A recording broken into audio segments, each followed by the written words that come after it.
شرم و حیا سے تعبیر کیا اور کھانا خود ہی پور کر دیا۔ پھر باقی معلومات کے بعد ہمارا نکاح ہو گیا، ہم میاں بیوی کے بندھن میں بن گئے۔ مجھے ایسا لگا جیسے اچانک میری اہمیت سب کی نظروں میں بڑھ گئی۔ گاؤں کے لوگ جو کہتے تھے کہ مجھے کوئی بھی اپنی لڑکی نہیں دے گا، جب وہ میرے ساتھ کرن کو دیکھیں گے لازمی حیران کن ہوں گے۔ میں نے سوچ لیا کہ میں اگلے ہی دن رکشا سے چھٹی کروں گا اور اسے اپنے ساتھ گھر لے کر جاؤں گا، اپنے رشتہ داروں سے ملواؤں گا اور ثابت کر دوں گا کہ میرے نصیب میں بھی اللہ تعالیٰ نے مجھ سے زیادہ خوبصورت عورت لکھی، جو شکل و صورت کے اعتبار سے لاکھوں میں ایک تھی۔ نکاح کے بعد جذبات ہی کچھ اور ہوتے ہیں۔ میں نے اسے رکشے میں بٹھا کر اپنے گھر لے آیا۔ گھر آ کر میں نے اسے اپنے ہاتھوں سے چائے بنا کر پلائی۔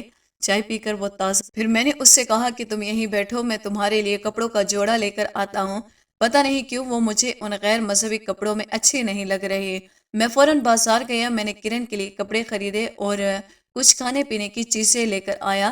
پھر میں نے آ کر اس کی طرف دیکھا، اس کو کہا کہ یہ کھانے پینے کی چیزیں رکھ لو اور یہ کپڑے تبدیل کر کے لے آؤ، کیونکہ تم ان غیر مذہبی کپڑوں میں اچھی نہیں لگتی، کیونکہ یہ مسلمان بستی ہے، لہٰذا مسلمان بستی میں لوگ ایسے کپڑے پہنتے ہیں۔ چنانچہ وہ کپڑے اٹھا کر بدلنے کے لیے چلی گئی۔ جب وہ کپڑے تبدیل کر کے آئی تو میں نے اس کے لیے کھانے پینے کا انتظام کر دیا۔ اسے پا کر مجھے ایسا لگتا تھا جیسے میں نے دنیا کی سب سے بڑی خوشی حاصل کر لی۔ میری خوشیوں کے خمار میں ڈوبے ہوئے تھے۔ میں نے کرن کا نام مریم رکھ دیا۔ میں جب بھی اس کے خاندان کا پوچھتا تھا تو وہ ٹال دیتی تھی یا ایسا تاثر دیتی تھی کہ میں دوبارہ پوچھنے کی جرات ہی نہیں کرتا۔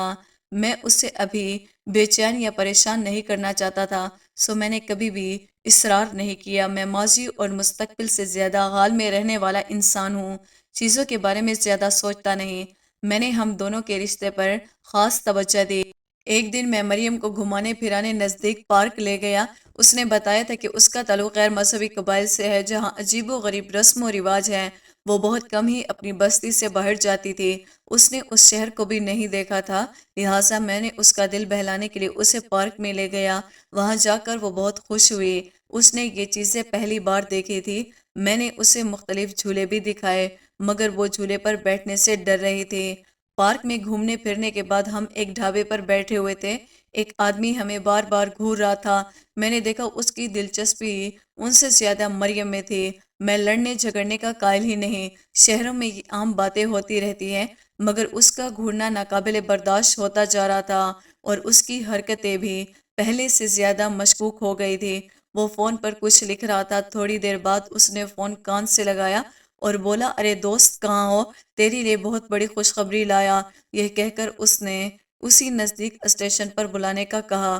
وہ فون بند کر دیا اور اس نے ہماری طرف دیکھنا بھی بند کر دیا اور ڈھابے سے نکل گیا۔ مریم ان باتوں سے بے خبر تھی، مگر میں تھوڑا سا پریشان ہو جاتا، نہ جانے ان لوگوں کی کیا نیت تھی۔ خیر ہم دونوں نے جلدی جلدی سے کھانا کھایا اور میں اسے لے کر ڈھابے سے باہر آیا اور اپنے گھر کی طرف چل دیے۔ راستے میں نے محسوس کیا کہ کوئی ہم دونوں کا تعاقب کر رہا ہے، مگر جو ہی میں نے پیچھے مڑ کر دیکھا، مجھے سب کچھ ہی نارمل لگ رہا ہے۔ میں سمجھ نہیں پا رہا تھا کہ ہمارا کون تعاقب کر رہا ہے۔ ہم تقریباً 1 گھنٹے میں اپنے گھر میں پہنچ گئے تھے اور مغرب کی اذان ہو رہی تھی۔ میں نے نماز ادا کر لی تھی، چنانچہ میں نے مریم کو گھر میں ہی چھوڑا اور خود مسجد چلا گیا۔ اسے سختی سے ہدایت کی کہ کوئی بھی اگر دروازے پر آئے تو دروازہ مت کھولنا، اگر میرا بھی کہے تو اسے کہہ دینا کہ میں مسجد نماز پڑھنے کے لیے گیا ہوں، تقریباً آدھے گھنٹے بعد میں آؤں گا۔ میں نماز پڑھ کر واپس آیا تو مریم گھبرائی ہوئی مجھے دیکھ کر رونا شروع کر دیا۔